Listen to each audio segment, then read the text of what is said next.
The Italian Wine Podcast is the community-driven platform for Italian wine geeks around the world. Support the show by donating at ItalianWinepodcast.com. Donate €5 or more and we'll send you a copy of our latest book, My Italian Grape Geek Journal, absolutely free. To get your free copy of My Italian Grape Geek Journal, click Support Us at ItalianWinepodcast.com or wherever you get your pods. Grazie mille. Welcome to the Italian Grape Geek podcast. Join us as we explore personal stories of travel and tasting with Italy's must-know grape varietals. Chart your own course with My Italian Grape Geek Journal, your personal tasting companion to accompany the series. Available now on Amazon. With thanks to Colangelo and Partners for their generous support with this project. My name is Michele Longari. I am originally from San Secondo Parmense, a small town near Parma in Emilia Romagna, but I have been living in the UK for over 10 years now. I am a director at AIS UK, an independent wine merchant and importer based in Ledbury, and in July 2022, I also became Italian wine ambassador for Vinitaly International Academy. Today, we are going to focus on 3 different groups of grape varieties that have, to some extent, lots in common. The Gropello Group, the Negrara, and finally the Pallagrellos. In fact, these 3 groups are not widely famous nor recognized by a wider audience. Yet they make wines that I think probably Professor Scienza would describe as very modern. For the fact that they are fruit-driven, elegantly aromatic, fresh, easy drinking, and incredibly versatile with food. But let's dip into the first group, shall we? The Gropellos. Gropello is the name that has been used since ancient times to describe grape varieties that have an extremely compact bunch, probably reminiscent of a closed fist or a knot. The main Gropello variety is called Gropello Gentile, but there are other 2 varieties that make wines worth of note, and are the Gropello di Mocassina and the Gropello di Revo. The first one is typical of Lombardy, near the Garda Lake, while the Gropello di Revo is typical of the Val di Non, in Trentino. All Gropellos have cylindrical and conical bunches, so compact that actually the berries are slightly flattened due to being squeezed together. All Gropellos are disease resistant, although the compact nature of their bunches actually makes them pretty sensitive to botrytis, and not in a good way. Gropello wines are typically medium-bodied, have a slightly bitter, nutty aroma, and sometimes the aftertaste of Gropello can remind of bitter almonds, which is something very important for their own versatilities with food and wine matchings. Talking about the specific varieties in the Gropellos group, let's just spend a few words on Gropello di Revo before moving to the more popular and widely available Gentile and Mocassina varieties. This Gropello is typical of the Val di Non. It grows mainly around the towns of Revo and Cagnò, obviously, as well as on the shore of the Lago di Cles. It is permitted in many IGTs, among which probably the most important are the Vigneti delle Dolomiti, delle Venezie, and also the Valle Garina. It seems to be probably the oldest member of the Gropello group, and it gives ruby red wine with medium acidity, full body, soft, and round on the palate. What makes very characteristic of Gropello di Revo is the spiciness of it also. On the other hand, Gropello Gentile and Gropello di Mocassina are both found in Lombardy, and more in particular near the Garda Lake. Normally, we found them blended together, but we can also find examples of monovarietà Gropello Gentile. Gropello di Mocassina is easy to distinguish from the other Gropellos because it has the smallest bunches and the berries are very small too. It is very vigorous and productive, and it gives the best results when it's planted on hillsides, poor, rocky soils, because water drainage for Gropello di Mocassina is actually key. Gropello di Mocassina tends to be a bit more vegetal and herbal compared to monovarietal Gropello Gentile wines. And this is why normally the two blended together give very interesting results. Gropello Gentile is also very easily distinguished from all the other Gropellos, and mainly because it's always winge, and the grape bunch has a very peculiar shape. It is medium size, it has large berries, and when the bunch is particularly big, then most likely we have in front of us a specific biotype of Gropello Gentile, which is named Gropellone. Gropello Gentile wines show bright acidity, lively tannins, and intense aromas of things like red cherry, violet, tobacco, and plenty of spices. Again, this is the spiciness is a common thing about all the Gropello's varieties within this group. In particular, I would say for Gropello Gentile, things like olive wood, black pepper, marjoram are the most important spices we can get. As mentioned before, Gropello Gentile very often is blended with Gropello di Mocassina, and Gropello di Mocassina in the blend tends to enhance the perfumes and the smoothness of Gropello Gentile.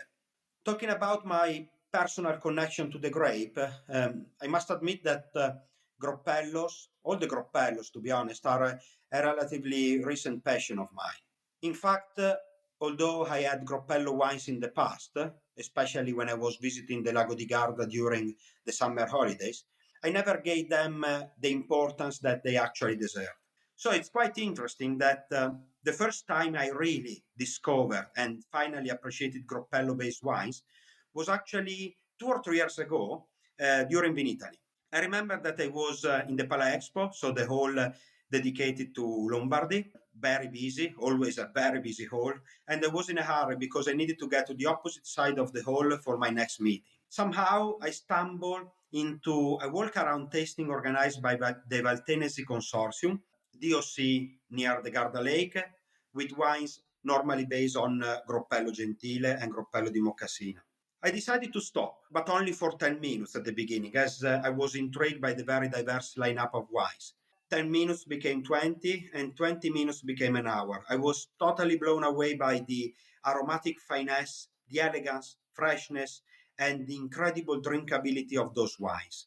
Gropello wines are becoming more and more available in the export market. Talking about my own market, so the UK, I think that Gropello wines are a style of wine that is getting more and more appreciated by wine consumer here. In addition, the huge wine tourism around the Garda Lake is probably giving more visibility to the Gropello Gentile and Mocassina blends rather than Gropello di Revaux, but still I can really see a movement towards this kind of wines. If I had to suggest a benchmark producer worth of trying, I need to say that there are many, many producers who are making excellent Gropellos, and it's very easy to find very good quality Gropello wines. But if I had to focus on some of the wines I had during my most recent tastings, I would probably recommend to try the Gentile base wines from Pratello. In particular, I would say their Valtenesi Rosso Torrazzo and their eclectic Gropello Amphora 2015. For what concerns Gropello di Revaux, I will definitely mention the Cantina Zeremia and specifically their own Selezione, which is a wine made from 130 years old Gropello vines, ungrafted, which is something very rare to find. Finally, talking about my favorite subject, food pairings. I think that Gropello, to some extent, can be considered the perfect example of a genuine everyday wine. In particular, I think Gropello Gentile is perfect for this. In fact, it is the perfect wine to be enjoyed by the glass, and this natural fruity freshness make it very light and easy to drink. This means that Gropello is very versatile with food, and in particular with a wide range of uncomplicated dishes like pasta, risotto, or char-grilled red meat. It's very surprising the amazing combination that the Gropello has with oily fish dishes like roasted trout or mackerel. It's very, very interesting. Now let's move on to the second group of Italian native varieties that we will be focusing on this installment, the Negrara group. Are you enjoying this podcast? Don't forget to visit our YouTube channel, Mama Jumbo Shrimp, for fascinating videos covering Stevie Kim and her travels across Italy and beyond, meeting winemakers, eating local food, and taking in the scenery. Now back to the show. Hi everyone, it's Michele Longari, and we will continue our journey through the Italian native grape varieties. And we will talk about, on this installment, the Negrara group. Like many other Italian grape groups, the Negrara grape vines have highly diverse morphological and phenological characteristics, as well as obviously geographic origins. It's very interesting, they were all lumped together, probably because of a generic dark or black hue on their berries, although it is still unclear if Negrara's name actually could be belonging to the commune of Negrar in Verona, where it's commonly planted. I guess this is another unsolved mystery in Italian wine. There are two main varieties in this group, the Negrara Trentina and the Negrara Veronese. The Negrara Trentina is found in Trentino Alto Adige, and it is usually blended with other local varieties in many different IGT wines. But we can say that there are some examples of monovarietal IGT wines too. It is easy to spot in the vineyard, since its leaf is pentagonal and has a large size, compact, 5 lobes bunch with very large berries. It is vigorous, productive, but unfortunately is also very sensitive to peronospora, which is probably the biggest threat for this variety. The wines made from Negrara Trentina are medium dark red with grapey, herbal, and recurrent aromas. They taste bright and fresh, with delicate sour red fruit and underbush notes, which are very, very pleasant. Generally speaking, Negrara Trentina gives very good, light to medium bodied, low alcohol, and high acid wines. On the other hand, Negrara Veronese, sometimes also called Terodola, is an ancient variety that has recently been shown to have close genetic ties with another rare Veneto variety called Gruasia. Its diffusion is limited to a few sporadic rows in Valpolicella and in the provinces of Padova and Vicenza. Due to the small production, unfortunately, there are no examples of monovarietal wines made with this Negrara, or at least I never came across one during the past years. Indeed, it is much more likely to find one of these grapes in blends like the DOC Bardolino, Breganze Rosso, Val d'Adige, and also in the Valpolicella. Personally, I think that Negrara is a brilliant group of grape varieties. They are incredibly versatile and able to give diverse results according to where it is grown and how it is vinified in the cellar. They are acidic in a very pleasant and good way, almost sour, someone will say.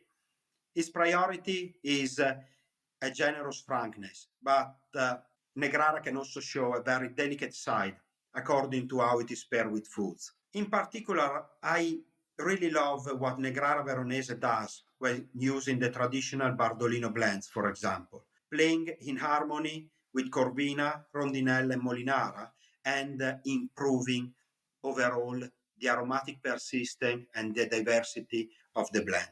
On the other hand, I also love the structure, yet smooth and fresh, character of Negrara Trentina when it is vinified on its own. In my view, Negrara Trentina is one of the few varieties able to be at the same time very simple in a good way and incredibly interesting and intriguing. It's a great combination when it comes to wine. Talking about the UK market, unfortunately, again, I would not say that Negrara monovarietal wines are very easy to find. In the past, I found them in a couple of higher-end Italian restaurants in London, but not much more. In fact, even for specialized Italian wine merchants like us, the demand for Negrara monovarietal wines is still not growing yet. And probably it would require a huge communication effort to introduce them with success in this market. However, DOCs like Bardolino or Valpolicella are very strong in the UK. So it's very easy to try Negrara blended with other local grape varieties. If was asked about benchmark producer for this group of varieties, I would probably mention Guerrieri Rizzardi, because in the past I tried many times their delicious Bardolino Classico, where in the best years, Negrara is really able to take the wine onto a different level, both in terms of complexity and acidic structure too. For what regards Negrara Trentina, I am thinking about Cantina Pravis. Cantina Pravis were probably one of the first in the region to make a monovarietal Negrara really able to shine through. For this success, they gave a huge motivation to many other producers locally to start believing and invest in this historical variety. So they really changed the perception of monovarietal Negrara wines in Trentino. Finally, food pairings. In my view, Negrara goes really well with a variety of red meat dishes, ranging from delicate air-dried bresaola for the youngest and more floral version of Negrara, to aromatically intense dishes like braised beef or stracotto for the wines with more aging and structure. Okay, let's now move on to the last group of Italian native grape varieties of this installment, the Pallagrello Group. Hi, it's Michele Longari, and today we will be talking about the Pallagrello Group. Pallagrellos embody the troubles of native Italian grapes. They were completely forgotten by almost everyone until the early 21st century. And now the Pallagrellos are considered two of Italy's most exciting varieties. Some experts believe the name Pallagrello derives from paglia, hay, because the grapes used to be air-dried on straw and eaten like raisins. Other experts insist that actually the Pallagrellos are direct descendants of the Pallarelle varieties, were very famous in the 18th and 19th centuries. True Pallagrello Bianco and Pallagrello Nero are those grown exclusively in the province of Caserta. Both Pallagrellos are grown in a very limited area, and for this reason the production volumes are extremely low. For instance, the Pallagrello Bianco's distribution is limited to the northwestern part of Campania, just in the area above Caserta. And especially I will mention around the towns of Caiazzo, Castel Campagnano, and Castel di Sasso. Pallagrello Nero, on the other hand, historically was probably more widely distributed in the entire Campania region, yet it is currently mainly found in the province of Caserta too.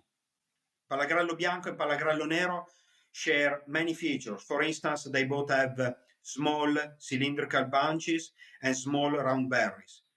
Probably the main difference between the two is that Pallagrello Bianco almost always has a wing and is better resistant to botrytis. My personal connection to these grapes, well, I must admit that I came across Pallagrello only a few months ago when I received some samples from a producer from Campania.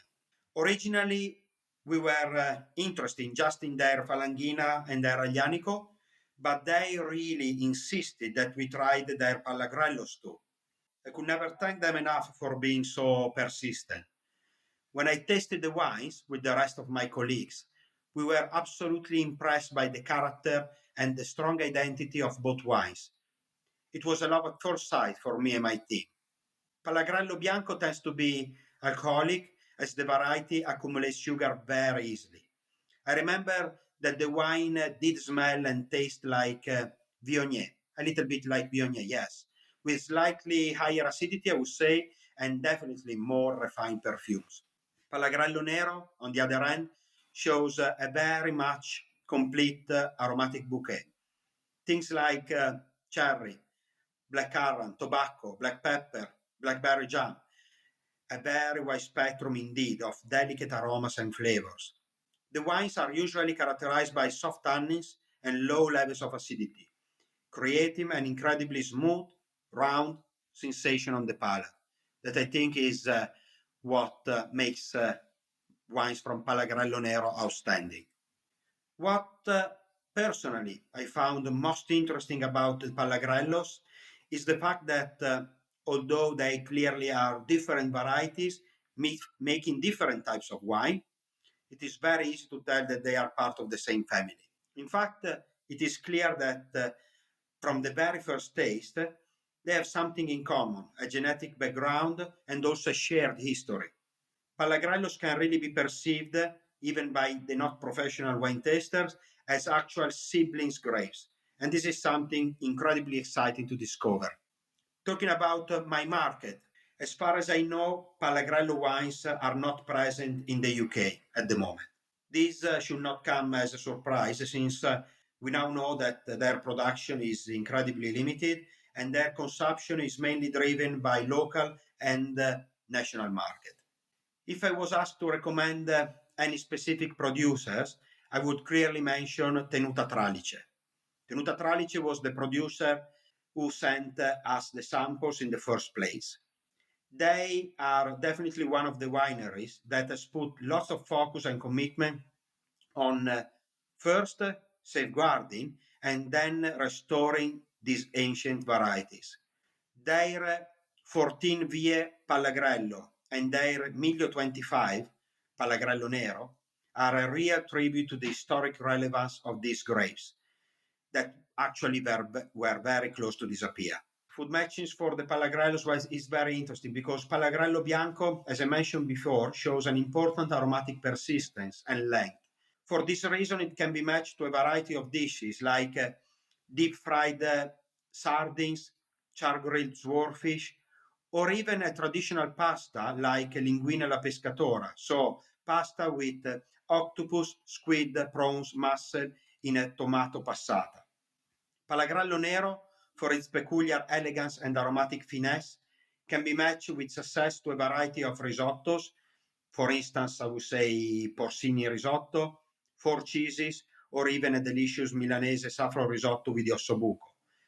Talking about meat, I would probably go to delicate veal dishes or roasted red meat. That is the end of this installment. Thanks a lot for listening and see you soon on Italian Wine Podcast. A presto! Listen to the Italian Wine Podcast wherever you get your podcasts. We're on SoundCloud, Apple Podcasts, Spotify, Himalaya FM, and more. Don't forget to subscribe and rate the show. If you enjoy listening, please consider donating through ItalianWinePodcast.com. Any amount helps cover equipment, production, and publication costs. Until next time, cin cin.